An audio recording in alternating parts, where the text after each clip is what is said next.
현재 이제 주식 시장이 호황을 보였었잖아요, 작년까지. 그래서 올해 조금 주춤하다가 그러고 있는데 지금 들어가기가 좋은 적기인가요, 주식이?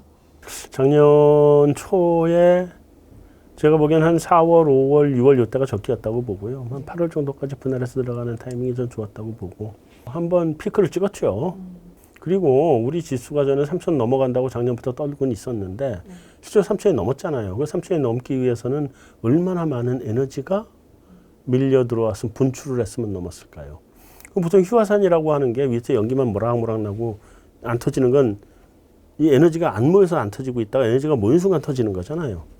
우리 주식시장 계속 이것만 하고 있었잖아요. 이게 휴화산인 상태였잖아요. 계속. 그러다가 지난번에 뚫어버린 거 아니에요.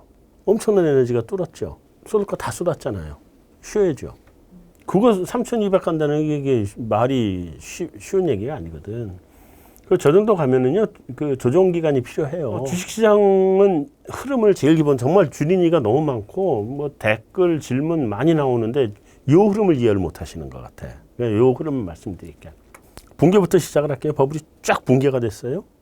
그럼 붕괴돼서 막 그냥 끝없이 떨어지면 정말 무섭게 떨어집니다. 이거 떨어지기 시작하면 정말 미칩니다. 근데 대부분의 주린이는 작년에 떨어지고 난 다음에 들어온 주린이거든. 환장합니다. 진짜 내가 주식 들고 있는데 이거는 팔을만 하면 다시 올라와 조금 올라오고 그래서 올라가나 보다 하면 또 그 다음날 또 빠지고 그러면서 계속 이렇게 내려가는 거예요. 그냥 끊임없이 내려가요. 못 팝. 그 쉽게 못 팝니다. 그리고 내려가서 어느 날 보면 내가 10만 원에 샀는데 2만 원 뭐 이렇게 돼가지고 예를 들면 더 떨어진 것도 있고 덜 떨어진 것도 있고 그러면 종목 토론방 이런 데 가면 그렇게 써 있죠. 뭐 주가는 2만 원인데 저 100층에 물려 있는데 구조대 언제 오나요? 주가는 20층이야. 뭐 이런 거 많아요, 진짜로. 주식 투자 주린이분들 조심하셔야 돼. 어쨌든 쫙 떨어졌어요. 떨어진 거는 공포잖아요. 미래를 모르기 때문에 내 돈 지켜야지 해서 돈이 여기 안 들어가니까 그러니까 주가가 떨어져 있는 거거든요. 그리고 미래가 보여야 되잖아요. 보이면 슬슬 보이나 보다 그러고 따라 들어가기 시작하는 거거든. 근데 그중에 우리 이제 뭐 경영학에서 얘기하는 시장의 얼리버드들이 있죠. 얼리버드보다 앞에 이제 이노베이터가 있는데 이노베이터 혁신가들이 이제 그것도 먼저 들어가요. 아주 소수가. 조금씩 늘어나는데 조금씩 괜찮아져. 그러면 괜찮아지나 보다? 그러면 이제 얼리버드가 들어가고 그다음에 이제 얼리 머저리티가 들어가고 레이트 머저리티가 들어오고 가장 느린 놈이 들어오면 시장은 버블이 터지는 거예요, 이게. 그렇게 가는 건데 그때는요. 위기가 오면 정부에서 돈을 풀어요. 경기는 완전히 죽어버렸습니다, 지금. 우리도 작년 3월 경기 다 죽었잖아요. 경기는 안 좋아요. 경기도 안 좋고 주가도 바닥입니다. 그 미래가 어떻게 될지 모르겠고 사람이 다 죽을지 살지도 모르겠고 기업이 망할지 안 망할지도 모르겠고 그때는 전부 다 대한항공이니 뭐니 다 망한다 그랬고 여행사 다 망한다 그랬잖아요. 앞을 알 수가 없어요. 그때 정부가 돈을 집어넣어서 경기를 받쳐줍니다. 돈을 계속 집어넣어요. 그러니까 돈발로 밀어버리는 거거든요. 그래서 올라갑니다. 그게 유동성 장세예요. 금융 장세라고 하기도 하고 유동성 장세라기도 하고 한국은행이나 미국 연준이 돈으로 밀어 올리는 거고 그게 쫙 올라가죠. 작년 3월에 팬데믹 터졌을 때 주식시장으로 들어갔죠. 근데 팬데믹 터졌을 때 3월 달에 안 들어갔어요, 저는. 이게 막 떨어지는 칼날 절대 잡으면 안 됩니다. 요즘 젊은 분들은 그거 모르고 정말 싸게 산다고 떨어지는 칼날을 잡아가지고 최저점에 샀다고 다 좋아하는데 그거 망하는 길입니다. 주식 절대 그렇게 하면 안 돼요. 이거 오래 한 사람들만 아는 얘기지. 지금 다 주린이 무린이만 있잖아요. 이 사람들이 경험이 없으니까 무서운 걸 모르는 거야. 주식시장 한번 빠지기 시작하잖아요. 여기 바닥인가 보다? 지하가 나옵니다. 지하인 줄 알고 들어가죠. 지하 2층 나옵니다. 지하 몇 층까지 있는지 몰라요. 그래서 주식 들어가시려면 무릎에서 사고 어깨에서 팔라는 말이 왜 나왔는지를 공부를 해야 돼요. 무릎에서 사라는 얘기는 괜히 무릎에서 사라는 게 돌아서는 거 보고 살아라 이게 아니고 불확실성이 없어지고 불확실성이 리스크로 바뀌었을 때 사라는 거예요. 불확실성이 있는 상황에서 얼마나 더 빠질지 몰라. 그거 한번 물리면 그 다음에 잠겨가지고 구조대 기다려야 돼요. 그러면 그게 언제쯤 했냐면 한 5월 정도 되면서 4월 5월 되면서 무슨 얘기가 나왔냐면 이거는 백신이 게임 체인저다라는 게 나오기 시작을 했어요. 그러면서 터널은 들어와가지고 그 앞에는 도대체 이놈의 얼마나 사람을 많이 죽일지도 모르고 뭐 얼마나 오래 갈지 모르고 아무도 몰랐는데 그러니까 새까맸죠. 근데 백신이 게임 체인저다라는 말이 나오는 순간이 터널 끝이 보이기 시작하는 거거든. 그래 시간은 걸리지만 이거 터널 끝은 나온다. 그럼 백신 개발해서 나오는데 상용화되는데 1년이네 2년이네 별게 다 있었잖아요. 백신이 나오네 마네 하면서부터 나오긴 했는데 그때가 백신이 나오면 세상이 끝난다는 걸 알게 된 때가 언서튼티가 리스크로 바뀌는 시점이거든요. 그때 들어가는 거고 그때가 무릎이에요. 그래서 저는 언제부터 작년 5월부터 들어갔어요. 8월 그것도 8월까지 분할 매수를 했어요. 한 번에는 안 들어갑니다. 왜냐하면 어느 순간 갑자기 백신이 다 해결해 줄 거로 알았는데 갑자기 다른 변이가 튀어나와. 또는 이거는 백신 가지고 해결 안 되는 병이야. 이럴 수도 있어. 백신을 도저히 개발할 수가 없네. 이럴 수도 있고요. 그죠? 그래서 그거를 점점 확인하면서 가야 되기 때문에 분할 매수를 들어가는 거거든요. 그래서 5월부터 8월까지 분할 매수를 했고 9월 지난 1월인가 2월인가 하여튼 지수 한 3,200 갈 때 그것도 다 때리고 다 현금으로 다 바꿨어요. 지금. 그러면 지금은 또 주식도 들어갈 때가 아닌 거예요? 오늘부터 들어가기 시작했어요. 또 다시 분할 매수입니다. 금리가 올라갈래나? 물가가 올라갈래나 하는 걱정이 올 때가 있어요. 그게 작년 말 올 초예요. 금리가 반응한 건 그나마 또 최근이고 원자재 가격은 작년 말부터 가기 시작했고 원자재 가격이 가니까 물가가 가나 보다? 그러면 금리가 그래서 채권 시장이 반응을 하기 시작하죠. 금리가 올라가는 구간으로 들어가면 유동성 장세는 끝나는 거예요. 그래서 올 1월 정도가 유동성 장세가 끝난 장이고 저는 유동성 장세가 끝났을 때 팔았던 거고 그리고 대부분의 큰 돈을 굴리는 부자들은 유동성 장만 딱 먹고 나와요. 그것도 이 바닥에 안 들어가고 말씀드린 것처럼 무릎에 들어가고 바닥 지난 거 확인하고 들어가요. 언서튼티가 그러니까 불확실성이 리스크로 바뀌었다.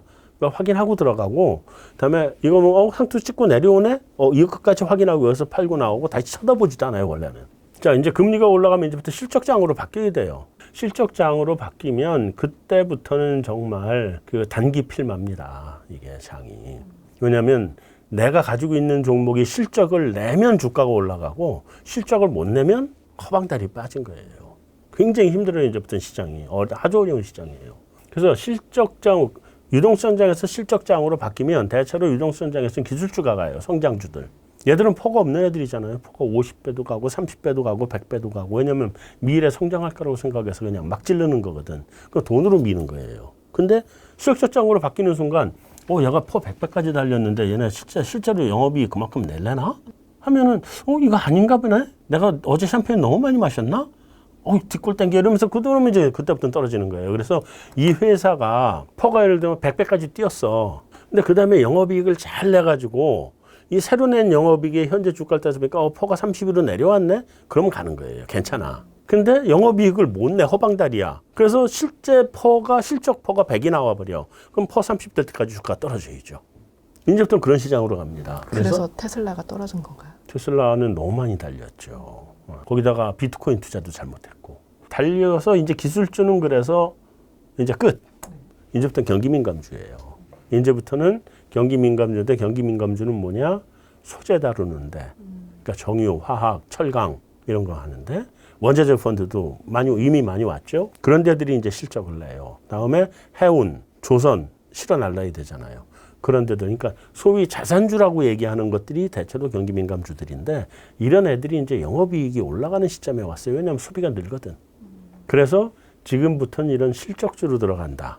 또는 이런 기술주라고 하더라도 실적이 올라와서 현재 주가를 받쳐줄 수 있는 애들한테만 가야 되는 거예요. 근데 기술주는 다 그렇지 않거든. 그런 건 드물고 대부분 그거를 못 맞춰요. 그러니까 그럴 것 같으면 내가 가지고 있는 주식이 문전 옥답인지 아니면 허방다리인지 모르잖아. 이걸 잘 골라야죠. 그러니까 아예 쳐다보지 않고 빠져나와 버리는 거예요. 딴 데를 이제 경기민감주로 옮겨가는 거고 저는 그러면 경기민감주도 그러면 곧바로 옮겨 탔냐. 제가 옮겨 타도 됐어요. 그때. 근데 곧바로 옮겨 타지 않고 지금까지 기다렸어요. 이제 사실은 들어가기 시작을 하는데 이건 뭐를 보고 들어가냐. 이제 이 흐름을 계속 이해를 잘 하셔야 돼요. 이게 정말 중요한 겁니다. 지난 1월 달 우리 수출 실적이 나왔죠. 급증을 했잖아요. 수출 실적이. 굉장히 좋았어요. 그건 뭐냐. 전 세계의 증권쟁이란 증권쟁이들은 전부 다 우리나라 수출 실적을 봅니다. 우리나라 수출 실적이 세계 경기 회복의 인디케이터예요. 우리가 수출이 좋아지면 세계 경기가 살아난다는 뜻이고 우리가 수출이 떨어지면 세계 경기 죽어간다는 얘기예요. 우리나라가 제일 빨리 반응을 해요. 전 세계에서. 왜냐하면 우리가 소재 중간재를 가장 많이 만들고 있는 나라라서. 우리나라 반도체가 중국으로 넘어가서 컴퓨터가 돼가지고 전 세계로 나가는 거잖아요. 그러니까 우리나라 반도체 수요가 제일 빨리 먹는 거야. 다른 모든 것도 마찬가지예요. 그렇기 때문에 지난 1월 달에 우리 수출이 급반등을 했어요.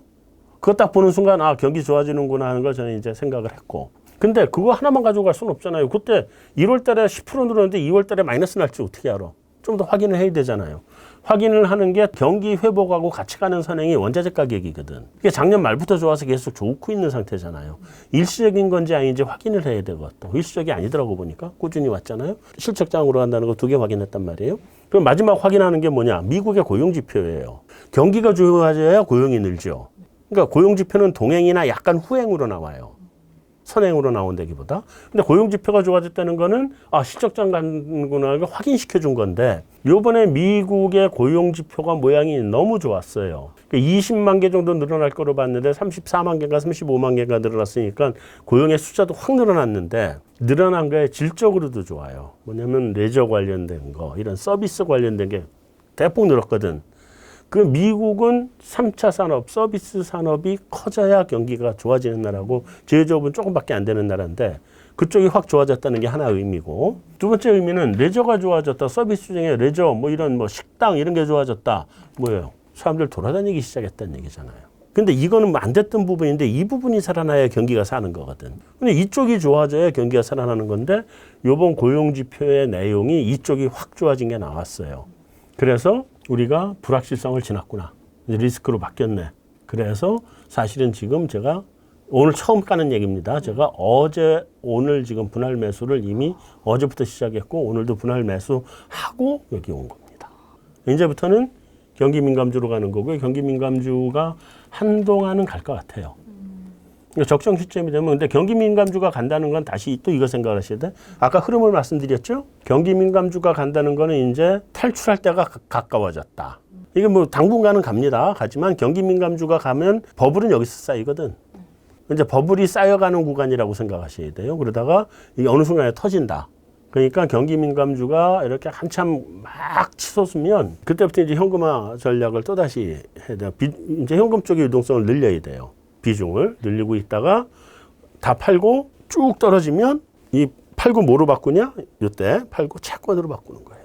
기준금리가 올라와서 한 3%단 정도까지 갈 것 같은데 기준금리 한 3% 가까이 간다는 건 주식이 벌써 이렇게 되는 거거든요. 그러니까 어느 순간에 팔고 들고 있다가 기준금리가 2%단 이상으로 올라가서 3%를 향해 가면 채권으로 바꾸는 거예요. 그냥 채권이 제일 쌀 때거든. 그럼 기준금리가 3%단 올라가면 경기가 꼬꾸라질 거 아니에요, 다시. 버블이 오면 더 좋고 투자자 입장에서는. 왜냐하면 채권 값이 금리가 떨어지면 채권 값은 급등, 주가는 폭락. 그러면 그때 채권 팔고 주식으로 바꿔 타든 부동산으로 바꿔 타든 요게 하나의 흐름이에요. 전체 흐름. 그 흐름만 잘 타시면 돈 1억이 있으면 그때부터는 버는 월급은 다 써도 좋다는 얘기예요. 돈 1억만 만들면. 근데 실제로 그래요. 돈 1억만 있으면 부동산 갭도 들어갈 수 있고요. 돈 1억만 있으면 그거 주식 가지고 들어가도요. 이런 거 한 2번 타잖아요. 집장만 해요. 주식 매도해야 되는 시점도 어쨌든 금리 인상 시점에 비중 줄여나가야 한다. 이렇게. 금리 인상이라기보다는 정확하게는 지금 실수요금리 올라가니까 기술주는 던지고 성장주 쪽으로 옮겨 타야 되는 게 지금이고요. 그 다음에 테이퍼링이 나올 거예요. 테이퍼링 얘기가 나오기 시작하면 비중을 줄이기 시작하는 게 좋아요.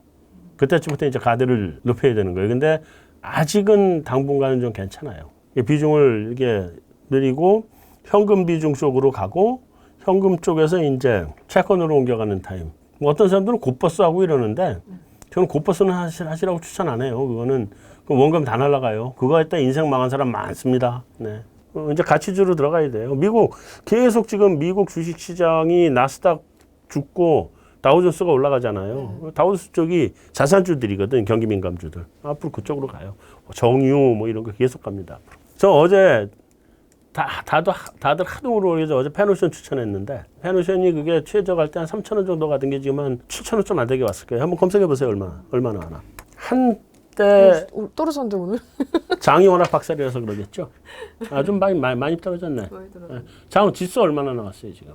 떨어졌으니까 좋네. 사면 더 좋네. 왜냐면 원자재 가격 올라가잖아요. 네. 그리고 페노션이 한때 운영하던 선대가 500척 운영하던데요. 무지하게 큰 데예요. 그리고 그렇게 한번 1등 해본 데는 어디 안 갑니다. 아무리 구조 중에도. 근데 주가가 상대적으로 들어올랐어요. 코스피는 폭락일 거예요, 오늘. 대신에 경기 민감주가 상대적으로 덜 빠질 거예요. 어이구, 아침에 사놓은 거 다 빠졌네. 내일 또 사야 되겠다. 근데 책에서 이제 또 그 여행 레저 쪽도 좀 추천을 해주셨었잖아요. 네. 주식을. 그쪽도 지금이 좀 들어갈 만한 타이밍인가요? 여행 레저요. 많이 올라왔잖아요. 많이 올라와 버렸고 첫째는 그게 조심스럽고 둘째는 여행 레저가 그래도 더 갈 거예요. 가기는. 어느 순간엔 비행기표 좌석을 묶고 해서 날이칠 테니까 가긴 갈 거예요. 많이 올라는 왔고. 그리고 저기 모두 투어였나? 하나 투어였나? 2만 원 갔을 때 샀어요. 지금 6만 원인 것 같을 텐데. 저는 그래서 그런 것보다는 안전한 대형주를 저는 주로 권해요. 그래도 앞에 이름 붙은 데들 있잖아요. 뭐 삼성, 현대, 뭐 LG, 뭐 포스코 그런 이름 붙은 데 중에 경기 민감주 중에 시장 1등. 지금 쇼핑도 책에서는 추천을 해주셨는데 네. 그래서 최근에 뭐 이제 뭐 더현대, 여의도 더현대 같은 경우도 엄청 사람들이 몰렸잖아요. 그러면 그런 이제 뭐 현대백화점이라든가 뭐 신세계 그렇죠. 이런 데도 괜찮겠네요. 왜냐하면 지금도 너무 안 좋잖아요, 다들 오프라인이. 이제 오프라인으로 사람이 사는 것도 있지만 가서 온라인으로 그 아이쇼핑하는 재미도 있잖아요. 아이쇼핑 못 하고 살잖아요, 지금. 근데 지금 몰리기 시작하잖아요. 그런 쪽으로도 지금 괜찮을 것 같고. 오늘 한상한 소장님 모시고 주식 이야기 잘 들어봤습니다. 감사합니다. 네, 감사합니다.